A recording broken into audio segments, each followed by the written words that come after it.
Weissman. I'm awards editor at Variety. Glad you could stick around. If you enjoyed the film, and I'm sure you did.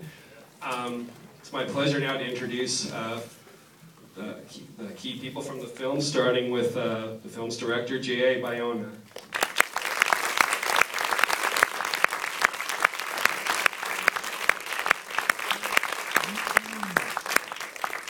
And next, the writer of the film, Sergio Sanchez.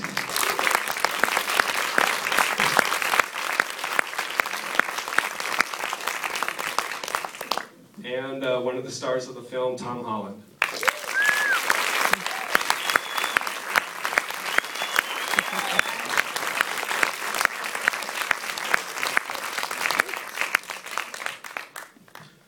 Sergio, could you start off by talking about how you came to... One more, please. Producer. I'm also Okay. the producer of the film, Belen.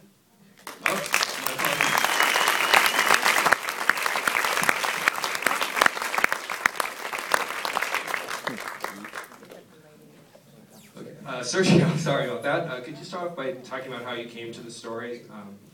How you did you meet Maria in person? How did the story get crafted?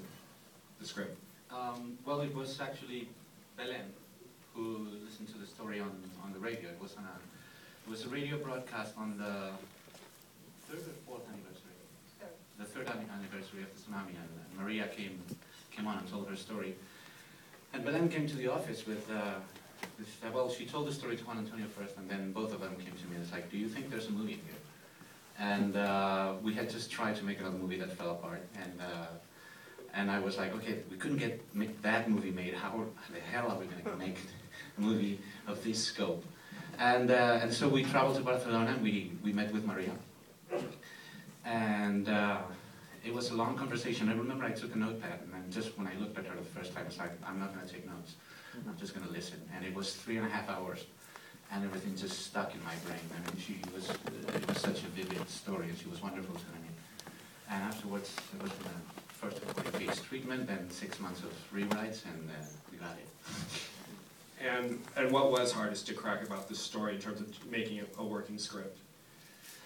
For me, the hard part, Maria gave me such richness of detail. There was enough in there to make at least 5 different movies, because it was her story and her husband's and the 3 kids.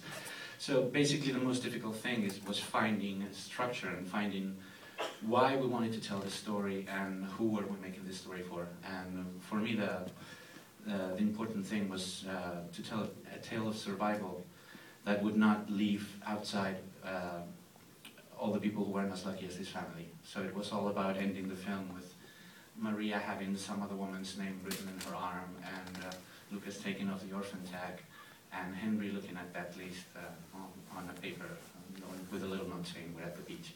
And once that was clear, and we somehow figured out that we were telling the story of all the others who weren't as fortunate through the perspective of people who were just like orphaned for a few hours, or a mother who couldn't give up her own life to be there for their son, or a father who had to drop his 2 babies in a truck up to the mountains. We thought that was like a microcosmos that was like symbolic of what they left behind when they planned themselves. So it's interesting that it's sort of, the tsunami is the big thing, it's the marketing point of the movie, but it's really the little things of this story that are ultimately what come through in it. Can you talk about just sort of capturing those little moments on film? Well, the first time Belen told me the story, she couldn't finish it. She became so emotional that she couldn't finish it. And the thing is that 3 days after that, I was in the same situation, telling the story to my friends, and I couldn't finish it. So there was, it was very clear that there was something very, very emotional and universal that goes beyond the context of the tsunami to talk about human condition. So I came to Sergio and I told him that I think we need to find what is that. And after working for a long time, I think I realized that for me the emotion comes from the decision that Maria took of saving that kid. I mean, I think what is great about that moment is that this woman has been left from everything that she has, everything except one thing. I mean, and that was, I think it's her dignity, what she's not able to lose in front of her kid. So it was not just about survival, it's about the price you will pay to survive. And I thought that was very interesting, very, very, very emotional. Bai-Lin, could you talk about the responsibility you found in being the one to help tell this story, and what did you develop a relationship with Maria, and did you feel pressure as this project went forward? Well, yes, actually, it's one of the most difficult things was to be true to their story and to feel them, to make them feel comfortable, because it was a sort of invasion of their intimacy. So all of us actually, we developed like a very strong relationship with her. She was very involved in the process of the development. She was there like the vigilant of the truth. So when we were trying to find different ways of telling the story to make it work cinematically, she was always reminding us, don't forget this is true, and this would have never happened, and little by little the trust was built in the team, and when we finally showed them the film for the first time, it was a big moment, and she gave us a big hug, and she said, thank you, you did it right, so we're happy. Well, I mean, to imagine what it was like for her to see it on the screen. Were you there when she saw it on the screen for the first time, I assume?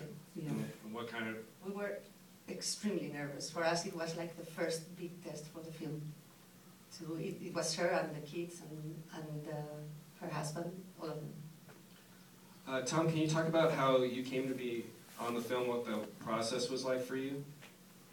Well, getting onto the film was like an unexpected turn. I mean, I was Billy Elliot in the West End, and I was getting ready to go back to school and go back to normality, and suddenly this just popped up straight out of the blue. I met Jota for the first time, and